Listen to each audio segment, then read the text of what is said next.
The Warhammer franchise is one of the biggest ones there is, and we have had a number of games, especially strategy ones, set in its many worlds and timelines for decades now.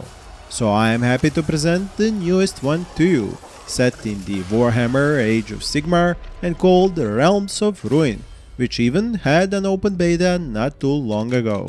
Despite the look of warriors covered in gleaming full suits of armor, you shouldn't mistake this fantasy-based Warhammer game for its dark sci-fi version from the 40th century. Another thing that might give you that wrong impression is the multiplayer gameplay, which is very similar to what multiplayer in Dawn of War 2 looked and played like. A single base HQ on each side, map with capture points, 2 different resources, upgrades and unit abilities. This is also similar to the original Dawn of War and Company of Heroes, as well as Ancestors Legacy, Halo Wars or the Valiant for that matter. All of these games share the squad-based unit system and resources being collected from nodes, for control of which you fight all over the map. There is of course a population cap and teching up to unlock more powerful units as the match goes on.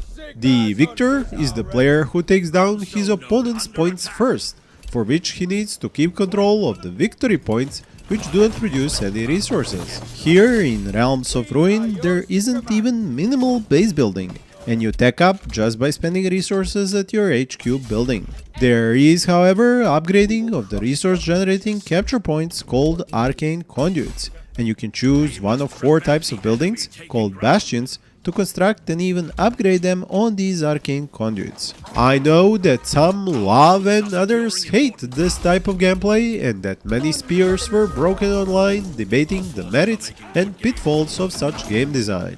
On one hand, the popularity of Company of Heroes franchise and the size of its player base speaks volumes about how many players enjoy this type of gameplay.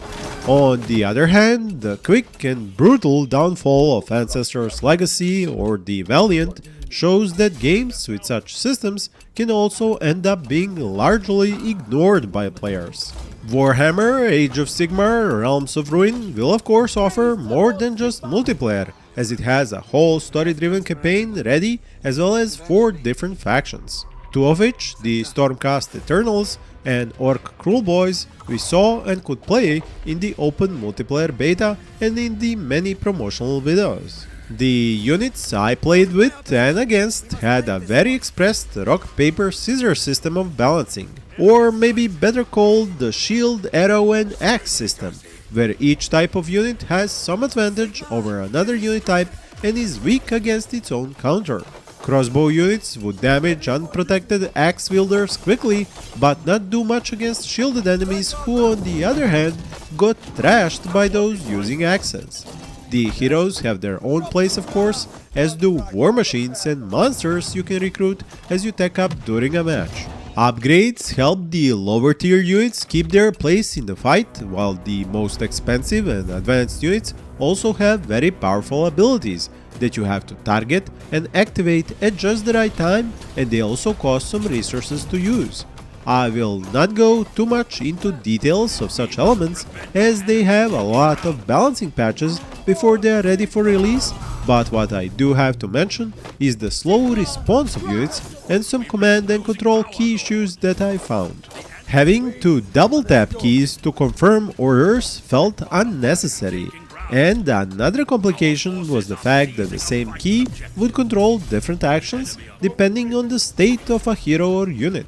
So you could easily send your hero unit fleeing to HQ with full HP because you didn't notice if the unit was considered in combat or not by the game's systems, while all you wanted was to use an offensive power. Having those sharing keys was totally unnecessary and felt like something that remained over from the console commands being mapped for the console version of the game, which will have crossplay with the PC version. Visually, I love what the developers at Frontier have done with the Warhammer license, and it sounds amazing too once you get into it. The combat is satisfying and I felt right at home after just a few matches. Their whole line of tutorial videos at their official YouTube channel was very helpful for new players. But as I explained in the intro, I'm not sure will this game explode right from the gates with a rising number of players and a live multiplayer, or will it unceremoniously disappear from sight after a few weeks when most players finish their single player campaign runs. I hope for the former, but fear the latter, and only time will tell. You can tell me what you think in the comments. Thank you for watching and happy gaming.